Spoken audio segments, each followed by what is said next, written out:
Hello, in this video we are going to go over Substance 3D Painter.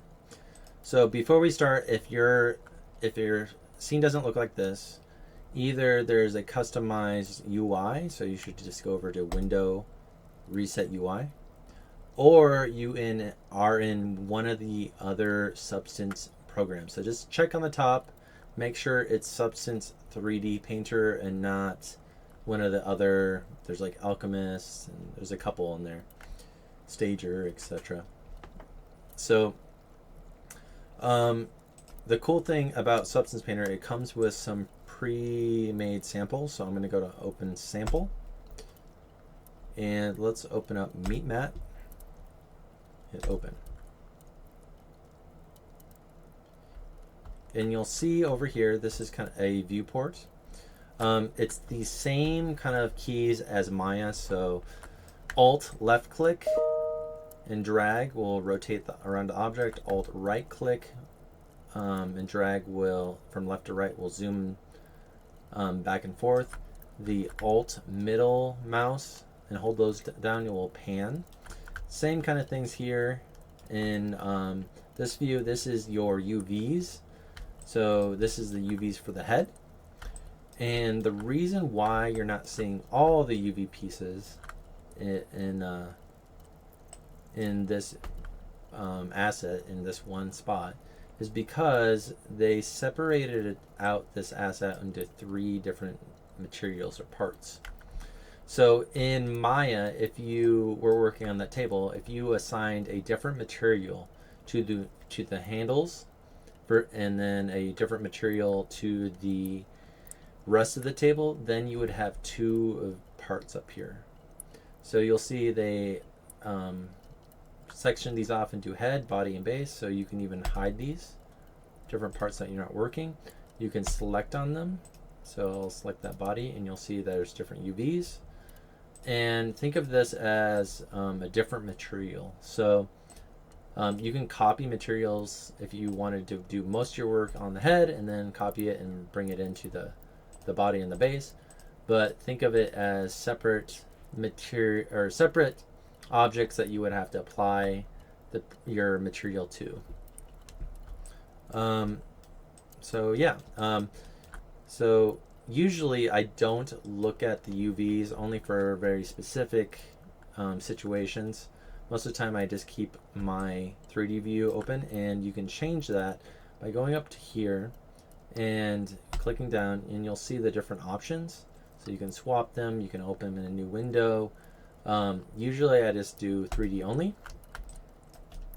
So I have it most of the time something like this. So this is a really important, so they're called texture sets in Substance Painter. So that's important. And then if you look below this, this is your layers. Layers is probably the most important part of Substance Painter. This is how you are making your material, and it's layer based, so you're putting one thing on top of the next. And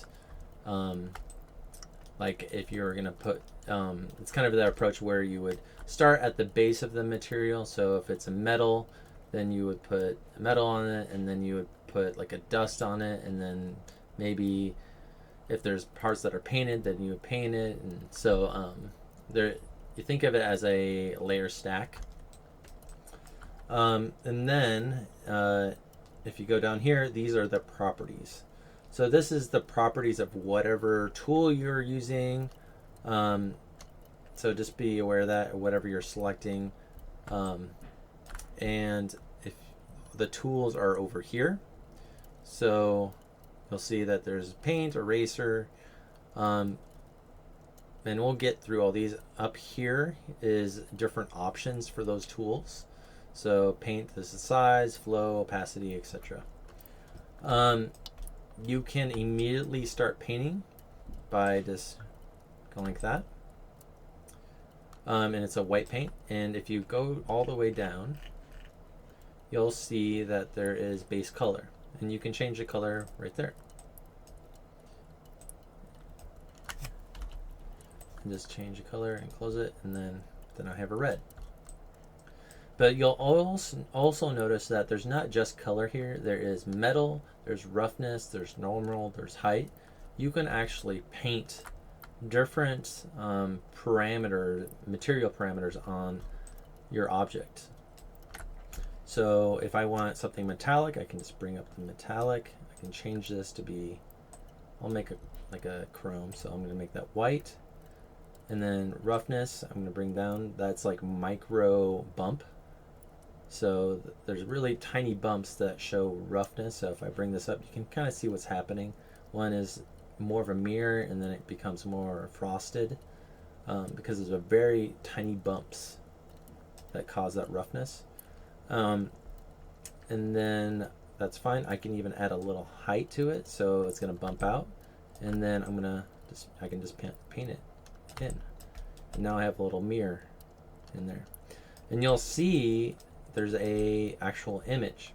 What this is doing is how there's light being put on this object is it's using an image. It's called a sky dome to generate light that is hitting our object, and we can move our sky dome. So if I hit shift right click and drag it left and right, you'll see that the light is moving around my object, and in the mirror you can see it actually move. So this is a good way to test out your materials to see how things are going, light is going to react with them. Okay, so shift right click. So that's a really important hotkey that you'll want to use. And very cool feature. The other area that you should know about in this little intro is over here.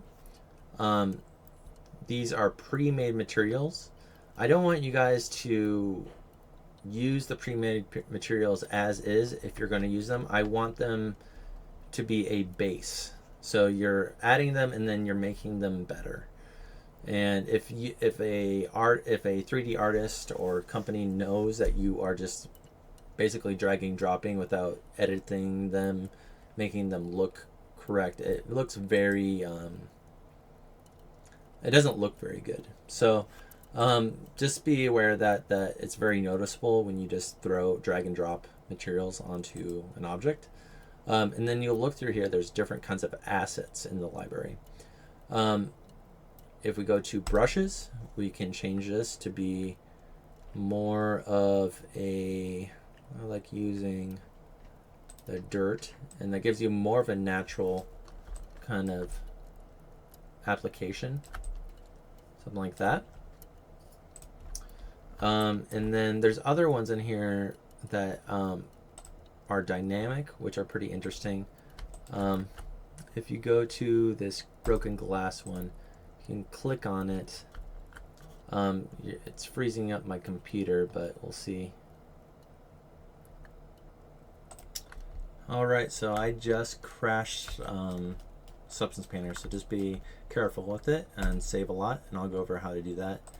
But you see how this kind of grows out, and the longer I hold over it, this is a dynamic, like simulated kind of brush, which is pretty neat. Also, you probably noticed that my layout is a little bit different. So usually I have my layout something like this, and I have my texture set as a layer inside here. So the cool thing about Substance Painter, it's very customizable. But usually I want my layers to have a good amount of space, and I want my properties to have a good amount of space. Because those are the two that you're going to be working with a lot. And then, yeah, usually I just put this over to the side roll as far as it goes. So this is my usual layout. To save, you go over to here and go to Save As. And this will save as a SPP, I'm not sure for what it stands for, Substance Painter Project, probably. And this is not what you would bring into Maya. This is a working file in Substance. What we'll do to get it into Maya is we're going to export textures that will be applied in Maya to make a material. So for this, for instance, I'll just put intro. I did this before. And hit save, place, and that's it.